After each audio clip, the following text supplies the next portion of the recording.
wake up in the morning and go to start your video, you know, you shower, you do all the normal stuff, but then as you're walking down to your vehicle, you actually end up forgetting about 16 different things one at a time, and then you can't find your wallet.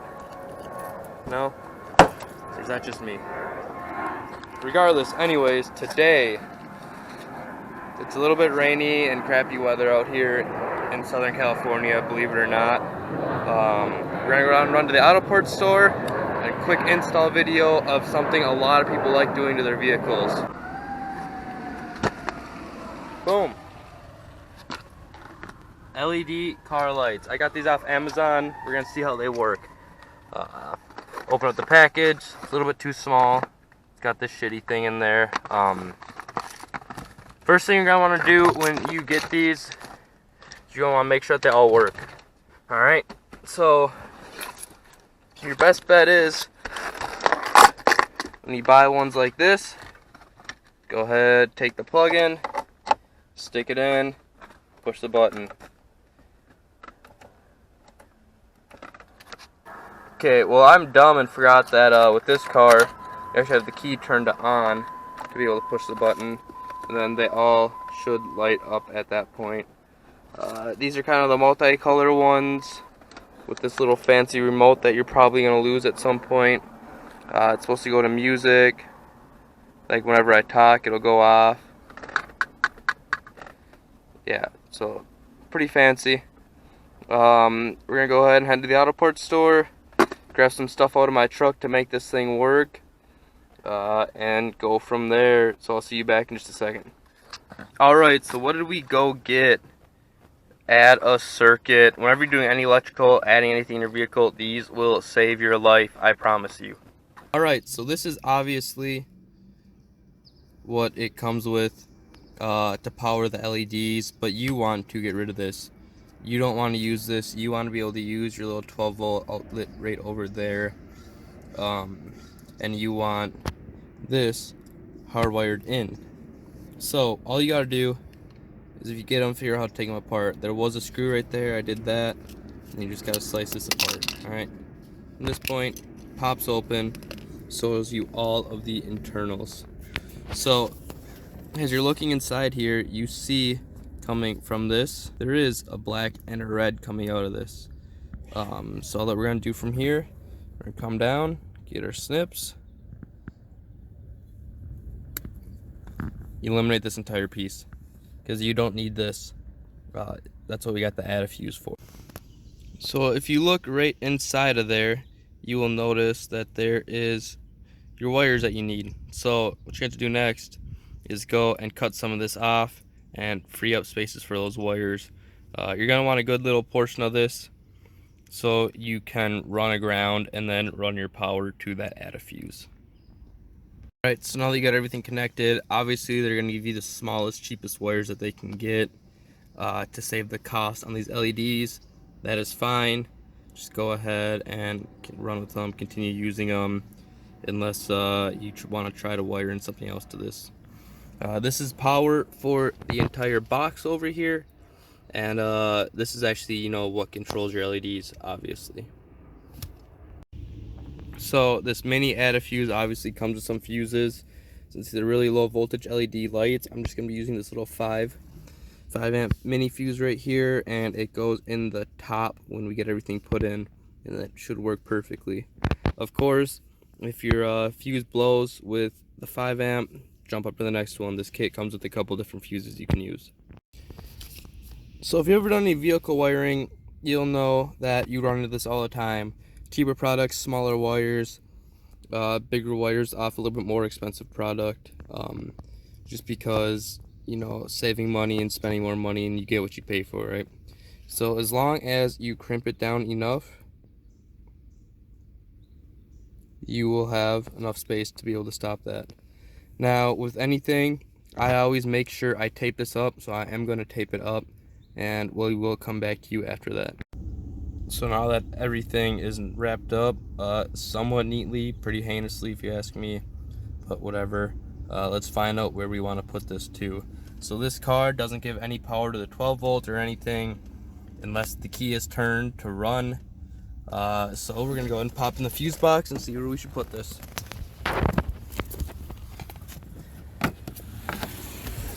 Inside the fuse panel here, we have, what should we do it to?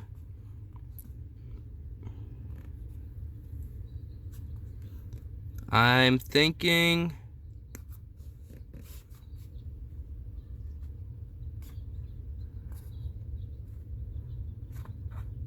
we're gonna go and add it into the radio, power, and sunroof.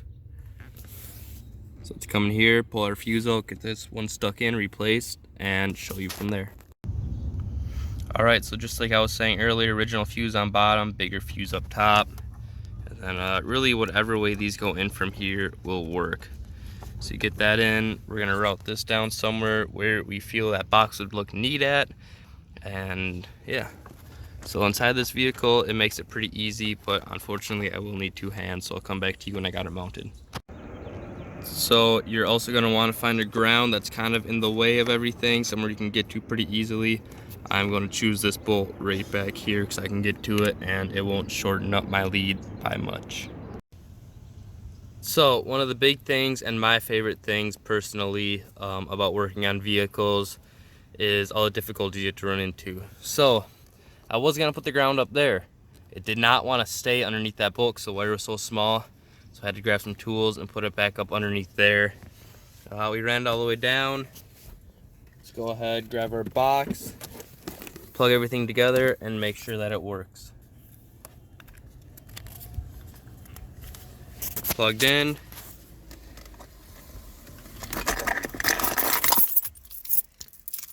Take the key. Where's the remote? The remote should be right over here. And let's hit the red.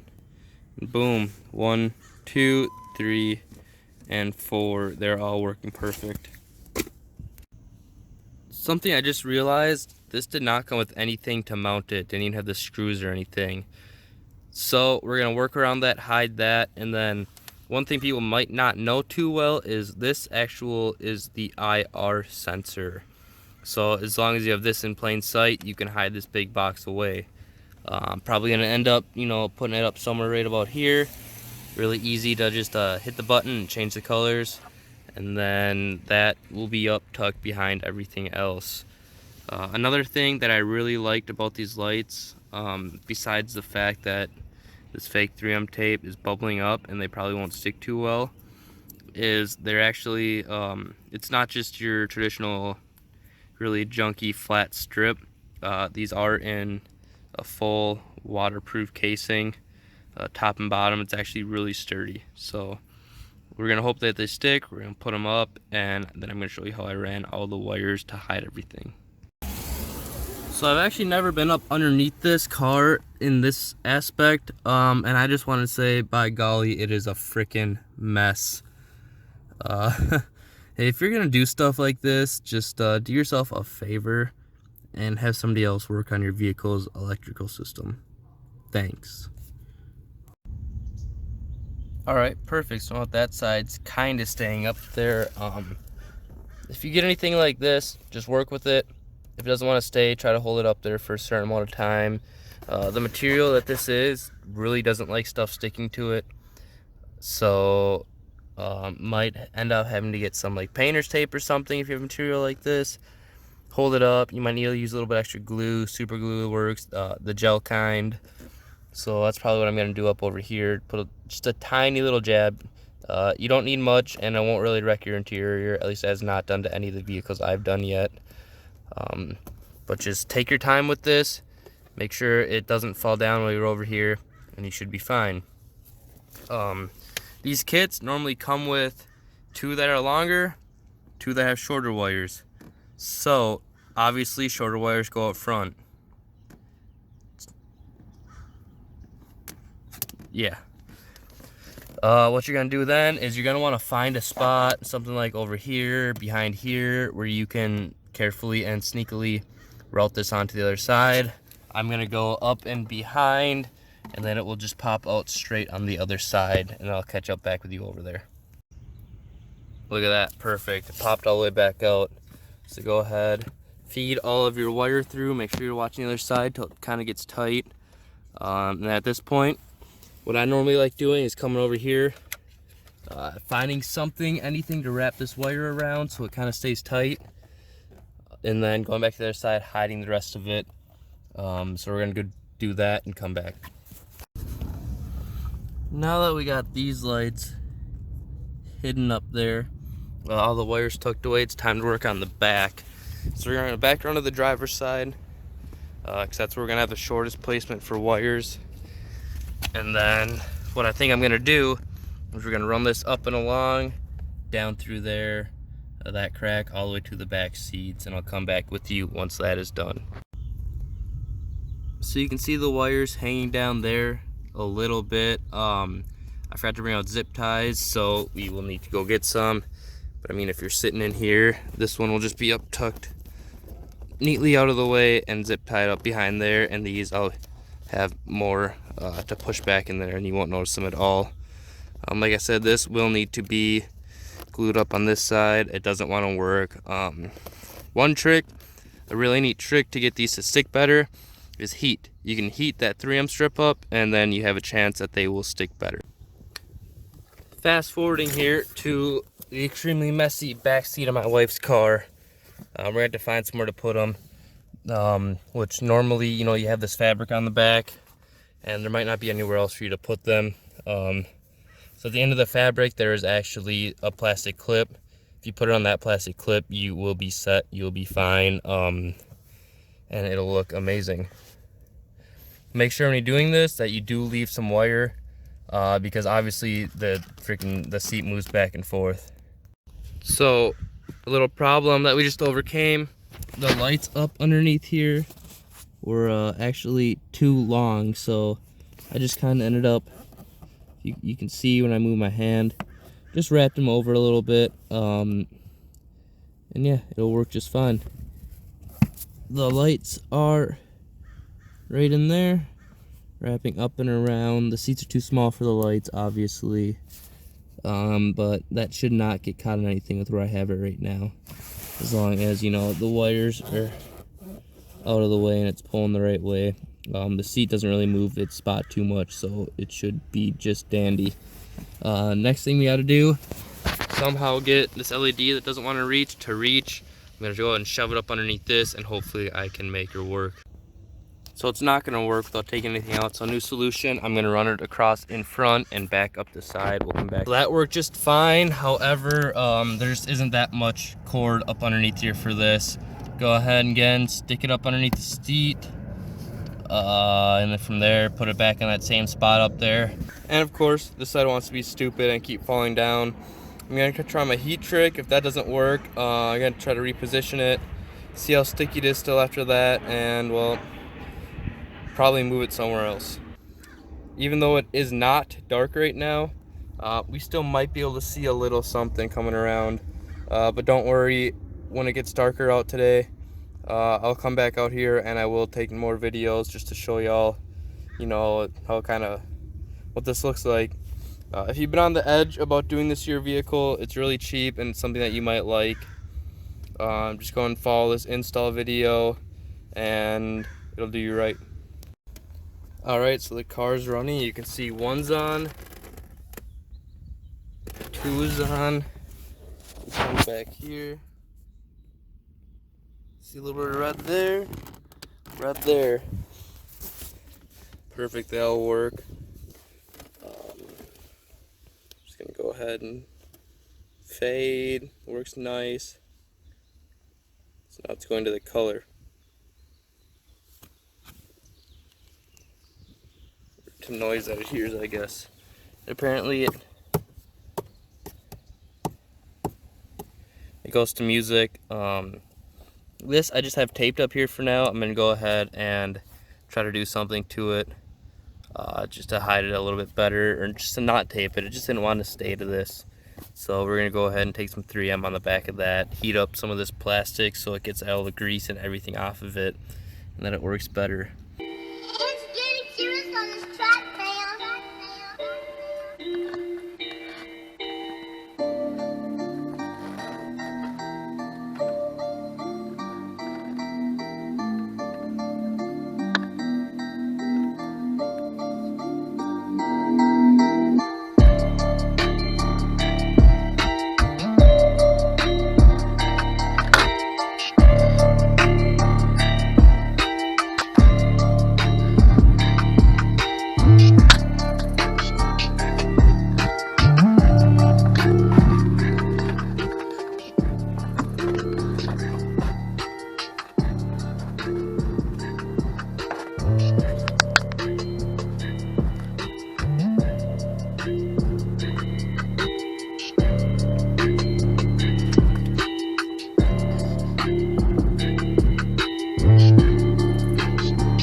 Alright, so don't yell at me because it's messy. This is my wife's car.